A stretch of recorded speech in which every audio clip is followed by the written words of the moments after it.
Hello friends, welcome to my channel. मैं हूँ रीना पाल और आज मैं फिर लेकर आई हूँ आपके लिए एक नया वीडियो। जिन्होंने भी मेरा चैनल सब्सक्राइब किया उन्हें पता चल गया होगा कि मैं मेडिसिन के ऊपर वीडियोस बनाती हूँ, और जिन्होंने नहीं किया है वो अभी जाकर कर ले, क्योंकि मेरा वीडियो आपके लिए बहुत ही ज़्यादा यूज़फुल साबित हो सकता है। तो आज भी हम बात करेंगे किसी जेनेरिक मेडिसिन के बारे में। तो आज का जो हमारा टॉपिक होगा वो होगा एंटी हाइपरलिपिडीमिया, यानी कि ऐसे मेडिसिन जो हाई कोलेस्ट्रॉल और हाई ट्राइग्लिसराइड वाले पेशेंट को दिया जाता है, जिनकी बॉडी में कोलेस्ट्रॉल लेवल बहुत ज़्यादा हाई है और जिसकी वजह से उन्हें बहुत ज़्यादा प्रॉब्लम फेस करना पड़ रहा है। एंटी हाइपरलिपिडीमिया के बारे में बात करने से पहले हम बात करते हैं कि यह हाइपरलिपिडीमिया होता क्या है, ये कोलेस्ट्रॉल होता क्या है और इसकी वजह से क्या क्या प्रॉब्लम्स होते हैं और क्यों होते हैं। तो चलिए शुरू करते हैं।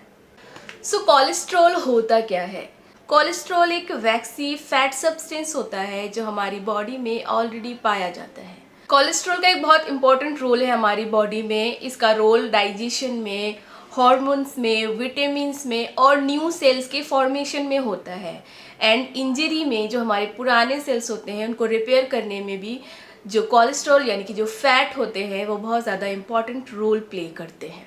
ये जो कोलेस्ट्रॉल है यानी कि ये जो फैट है ये हमें कहाँ से मिलता है? इसका जो सोर्स है वो है हमारा फूड, लाइक एग, घी, ऑयल, बटर, इन सब से हमें ये फैट एंड कोलेस्ट्रॉल मिलता है।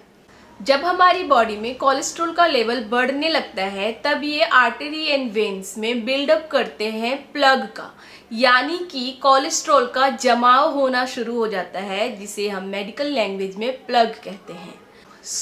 ये जो प्लग का बिल्डअप होने लगता है आर्टरी में, इसे कहते हैं एथेरोस्क्लेरोसिस।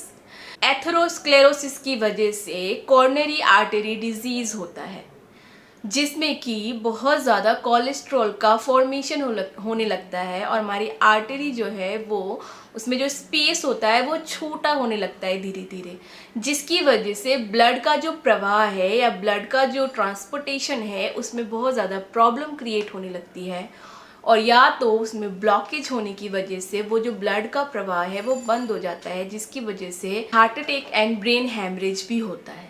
जिनकी बॉडी में कोलेस्ट्रॉल का लेवल बहुत ज़्यादा बढ़ जाता है उन पेशेंट को हम हाइपर कोलेस्ट्रेमिक या हाइपरलिपिडेमिक पेशेंट कहते हैं, और इस बीमारी को हाइपर कोलेस्ट्रीमिया या हाइपरलिपिडीमिया कहा जाता है।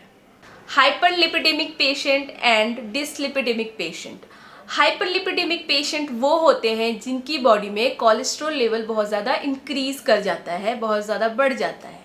बट डिसलिपिडेमिक पेशेंट का क्या मतलब होता है? डिसलिपिडेमिक पेशेंट वो होते हैं जिनकी बॉडी में कोलेस्ट्रॉल लेवल में डिसबैलेंस होता है, यानी कि हमारी बॉडी में जो HDL, LDL, VLDL होते हैं उन कोलेस्ट्रॉल के बीच में जो क्वांटिटी है जो हमारी बॉडी में कोलेस्ट्रॉल का, उसमें डिसबैलेंस होने की वजह से जो प्रॉब्लम होती है, ये जो पेशेंट होते हैं उन्हें हम कहते हैं डिसलिपिडेमिक पेशेंट। अभी मैंने एक वर्ड बोला HDL, LDL, VLDL, कोलेस्ट्रॉल। ये HDL, VLDL, LDL होता क्या है? चलिए हम इसके बारे में भी थोड़ा बात कर लेते हैं। HDL इसका फुल फॉर्म होता है high density lipoproteins. High density lipoproteins यानी कि HDL, इसे हम गुड कोलेस्ट्रॉल भी कहते हैं। इसे गुड कोलेस्ट्रॉल क्यों कहते हैं? क्योंकि ये जो कोलेस्ट्रॉल है ये HDL को कैरी करके वापस से हमारे लीवर के पास पहुंच जाता है and liver remove this cholesterol from our body. क्या होता है, उसकी वजह से कोलेस्ट्रॉल का जमाव नहीं होता है, इसलिए इसे गुड कोलेस्ट्रॉल कहा जाता है, क्योंकि ये हमारी बॉडी में डिपॉजिट नहीं होता है। इसका जो काम होता है ये अपना काम करने के बाद वापस से लीवर के पास पहुंच जाता है एंड लीवर इसको एक्सक्रीट आउट कर देती है हमारी बॉडी से।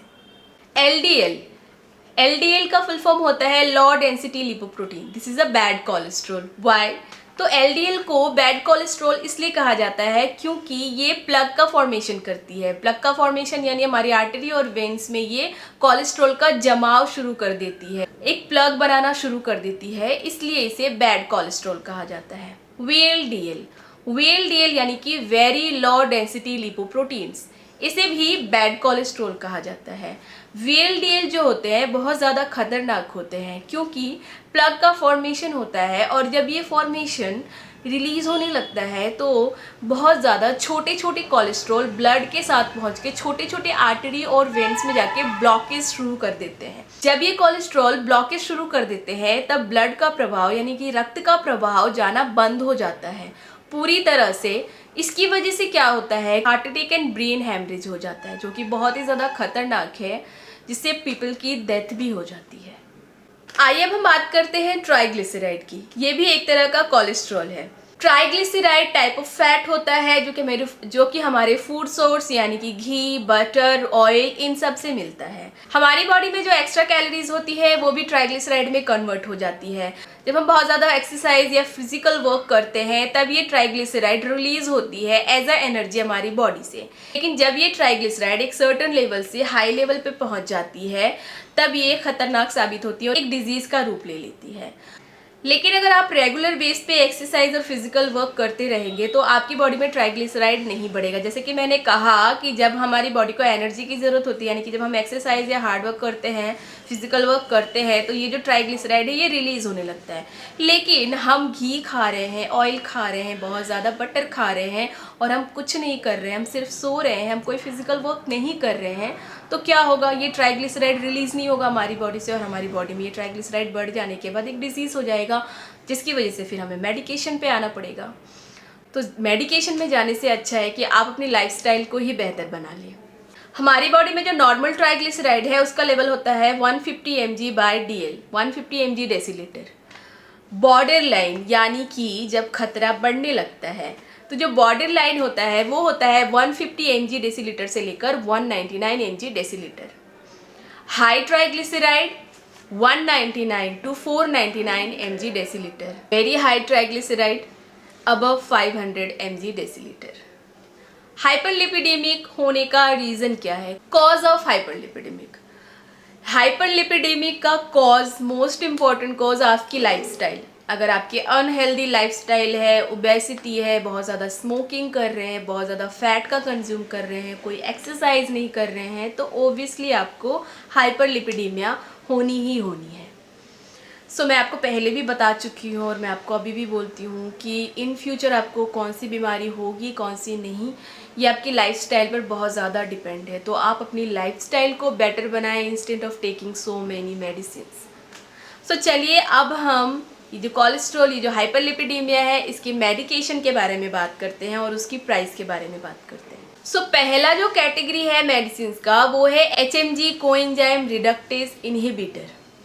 इसके अंदर में जो मेडिसिन आते हैं, इसके अंदर में जो ड्रग्स आते हैं वो हैं एटोर्वास्टैटिन, रोसुवास्टैटिन।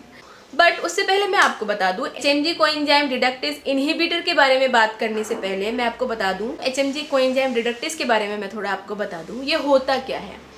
तो जो HMG कोएंजाइम रिडक्टेज होता है ये फॉर्मेशन करता है मेवलोनिक एसिड का, और मेवलोनिक एसिड जो है वो रिस्पॉन्सिबल होता है फॉर्मेशन ऑफ कोलेस्ट्रॉल।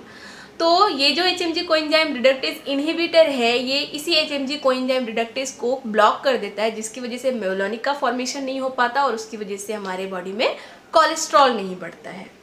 तो आइए उस मेडिसिन की प्राइस के बारे में बात करते हैं। एटोर्वास्टैटिन 5 mg आपको मिल जाता है 9 से 10 रुपये के बीच में। एटोर्वास्टैटिन 10 mg ये आपको मिल जाता है 12 से 13 रुपये के बीच में। एटोर्वास्टैटिन 20 mg इसका प्राइस जेनेरिक में है 13 से 14 रुपये के बीच में। एटोर्वास्टैटिन 40 mg ये आपको मिल जाता है 18 से 19 रुपये के बीच में। एटोर्वास्टैटिन 80 mg इसका प्राइस जेनेरिक में है 42 to 43 रुपीज़ के बीच में। आइए बात करते हैं रोसुवास्टैटिन की प्राइस के बारे में। रोसुवास्टैटिन 5 mg इसका प्राइस जेनेरिक में है 7 से 8 रुपये के बीच में। रोसुवास्टैटिन 10 mg इसका प्राइस है 16 से 17 रुपये के बीच में। रोसुवास्टैटिन 20 mg ये आपको मिल जाता है 27 से 28 रुपये के बीच में। रोसुवास्टैटिन 40 mg का प्राइस है 29 से 30 रुपये के बीच में। अब जो दूसरी कैटेगरी ऑफ मेडिसिन है वो है फाइब्रेट्स। फाइब्रेट्स में जो मेडिसिन आते हैं वो हैं फिनोफाइब्रेट्स।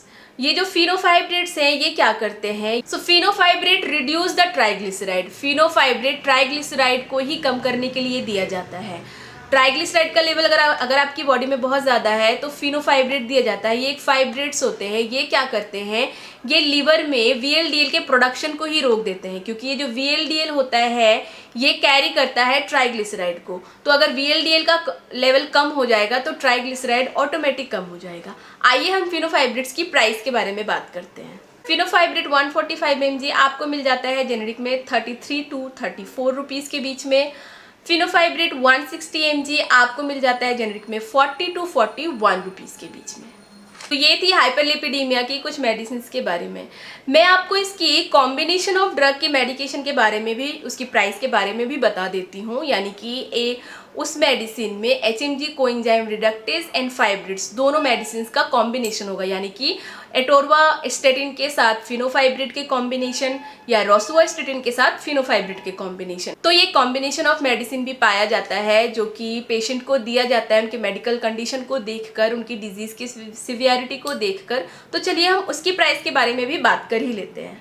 Atorvastatin 10 mg plus fenofibrate 160 mg आपको मिल जाता है 23 से 24 रुपए के बीच में। Rosuvastatin 5 mg plus fenofibrate 160 mg, ये जो कॉम्बिनेशन है ये आपको मिल जाता है 37 to 38 रुपीज़ के बीच में। रोसुवास्टेटिन 10 mg फिनोफाइब्रेट 145 mg, ये जो कॉम्बिनेशन ऑफ मेडिसिन है ये आपको मिल जाता है 30 से 31 रुपए के बीच में। Rosuvastatin 10 mg with fenofibrate 160 mg, ये आपको मिल जाता है 33 से 34 रुपए के बीच में। Rosuvastatin 20 mg with fenofibrate 160 mg, ये जो कॉम्बिनेशन ऑफ मेडिसिन है ये आपको मिल जाता है 56 to 57 रुपीज़ के बीच में। सो ये थी हमारी एंटी हाइपरलिपिडेमिक ड्रग्स के बारे में, उसकी प्राइस के बारे में। आई होप मैंने कोलेस्ट्रॉल के बारे में जो भी आपको समझाया, जो भी थोड़ा बहुत इन्फॉर्मेशन था मेरे पास जो मैंने आपको दिया, आई होप आपको इससे कुछ ना कुछ जानकारी मिली हो। एंड मैं आशा करती हूँ कि मेरा ये वीडियो आपके लिए फ्रूटफुल साबित हो। आपके रिलेटिव में, आपके फैमिली में अगर किसी को भी कोलेस्ट्रॉल की प्रॉब्लम है तो वो जेनेरिक में बहुत ही सस्ते प्राइस में ये मेडिसिन पा सकते हैं। सो आज के लिए बस इतना ही। जैसा कि मैं हमेशा बोलती हूँ, medicine is not for luxury, this is for cure, this is for your life. So choose your medicine very smartly. मेरा वीडियो अगर आपको अच्छा लगा हो तो इसे लाइक करें, मेरे चैनल को सब्सक्राइब करें, ज़्यादा से ज़्यादा शेयर करें। आप जितना ज़्यादा शेयर करोगे उतनी ही ज़्यादा अवेयरनेस आएगी। Thank you so much. नमस्ते।